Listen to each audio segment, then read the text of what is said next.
ভোটের কেমন পরিবেশ? ভোট তো আলহামদুলিল্লাহ পরিবেশ তো ভালো দেখে, কিন্তু অনেকে আবার গ্যাঞ্জাম করতে চাইতেছে, কেন? অনেকে ভয়ভীতি দেখাইতেছে আমার করে। ভয়ভীতি দেখায়। হ্যাঁ, যে ওই যে আপনার যেমন কালকে এর আগে আমরা ভোট দিলাম বলে ধানের শেষে, এবার করছি দাঁড়িয়ে পড়লে পর্যন্ত এই জন্য কয়েকজন আবার আমাদেরকে মানে ওই যে এই কামিনী গেছে জানাত বাদ, ওইখানে এসে আমাদের সামনে বিএনপির অনেক ছেলে ফেলে ভয়ভীতি দেখাইতেছে, মারামারি করতেছে, ধাক্কাধাক্কি করে, ভোটার স্লিপ দিই তো এটার জন্য নিষেধ করে। অথচ তারা প্রচারণা চালাচ্ছে, কালকে তো প্রচারণা নিষিদ্ধ ছিল, তারা প্রচারণা চালাচ্ছে মাইক বাজায়। আমাদের লোকের যে স্লিপ দিতেছে আইডি কার্ড করে এটা নিষেধ, ধাক্কাই দিতেছে, ধাক্কাই এটা করা যাবে না, অথচ তারা মাইকিং করে প্রচারণা চালাইতেছে।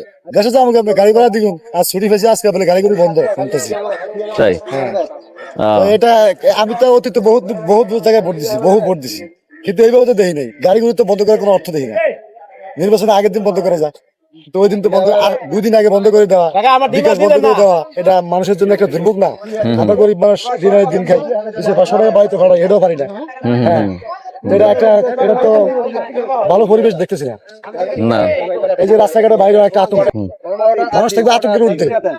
সবাই 5 আগস্ট পরে আশা করছে, প্রত্যাশা করছে ইউনিসের মাধ্যমে নির্বাচন হইব, অবাধ সুষ্ঠু নির্বাচন করবো, দেশ সুশৃঙ্খল রাখবো, কিন্তু উচ্ছৃঙ্খল চলতেছে, সুশৃঙ্খল তো নাই।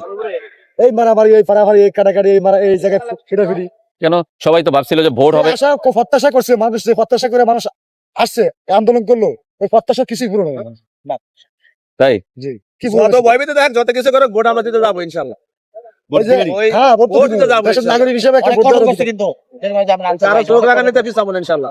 আপনার ভয় করছে না যে মানে এই যে ইলেকশনে এত খবর শুনি আমরা, যে ধরেন আর্মিরাও থাকবে একদিকে, আবার ধরেন ঝামেলার কথাও শোনা যায়, আপনার ভয় করছে না দায়িত্ব পালন করতে যাবেন? এটা আসলে ভয় করছে, বাট চলে। আচ্ছা আচ্ছা, কিন্তু আপনি তো আপনার দায়িত্বটা সঠিকভাবে করবেন, নিশ্চয়ই চেষ্টা করবেন সৎভাবে সঠিক দায়িত্বটুকু পালন করবেন। থ্যাংক ইউ আপনাদের সবাইকে, যে আপনাদের মাধ্যমে আমরা বাংলাদেশে একটা ভালো ভোট হোক, এটা আমরা চাই। মানুষ ভালো ভোট দিক এবং সঠিকভাবে একজন যোগ্য জনপ্রতিনিধি নির্বাচিত হোক, সেটাই আমাদের চাওয়া।